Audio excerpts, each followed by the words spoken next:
American ഭീഷണികൾക്ക് വില നൽകുന്നില്ല. വേറൊന്നുമല്ല, അമേരിക്കയ്ക്ക് പണ്ടേ വില നൽകാത്തതാണ് ഇറാൻ എന്ന് പറയുന്നത്. ഉപരോധങ്ങൾ, ആക്രമണം, യുദ്ധം, സംഘർഷം, ഗൂഢാലോചന എന്നിവയിലൂടെ ഇറാനെ ദ്രോഹിക്കാൻ നിരന്തരം ശ്രമിക്കുന്ന അമേരിക്കയെ ഇസ്ലാമി ശക്തമായി അപലപിച്ചു. ഇറാൻ യുറേനിയം സമ്പുഷ്ടീകരണ പദ്ധതി നിർത്തലാക്കണമെന്ന അമേരിക്കയുടെ സമീപകാല ആഹ്വാനങ്ങളെ പുല്ലുവില പോലെ തള്ളിക്കളഞ്ഞു. അതായത് ഞങ്ങൾക്കൊരു പ്രാധാന്യവുമില്ല, ഞങ്ങൾ ആരുടെ ഉത്തരവുകൾ സ്വീകരിക്കുന്നില്ല എന്ന ഇസ്ലാമിയുടെ മറുപടി അമേരിക്കൻ സമ്മർദ്ദങ്ങളെ ഇറാൻ എത്രത്തോളം അവഗണിക്കുന്നു എന്നതിന്റെ സൂചന കൂടിയാണ്. അതുകൊണ്ട് ഇനി അമേരിക്ക എന്ത് പറഞ്ഞാലും അത് ഇറാനും ഇസ്ലാമിയും കേൾക്കാൻ പോകുന്നില്ല. ഇറാന്റെ ആണവ പദ്ധതി എന്നും സമാധാനപരമായിരുന്നു എന്നും ഇസ്ലാമി അവകാശപ്പെടുന്നുണ്ട്.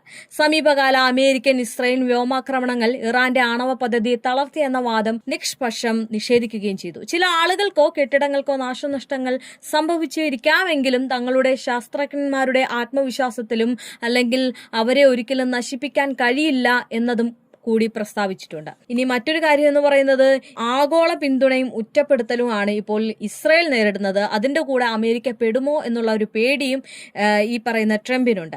റഷ്യയും ചൈനയും ഉൾപ്പെടെ രാജ്യങ്ങൾ പാശ്ചാത്യ രാജ്യങ്ങളുടെ ഉപരോധ നീക്കങ്ങളെ എതിർക്കുന്നത് ഇറാന്റെ നിലപാടിന് കരുത്തു പകരുന്നുണ്ട്.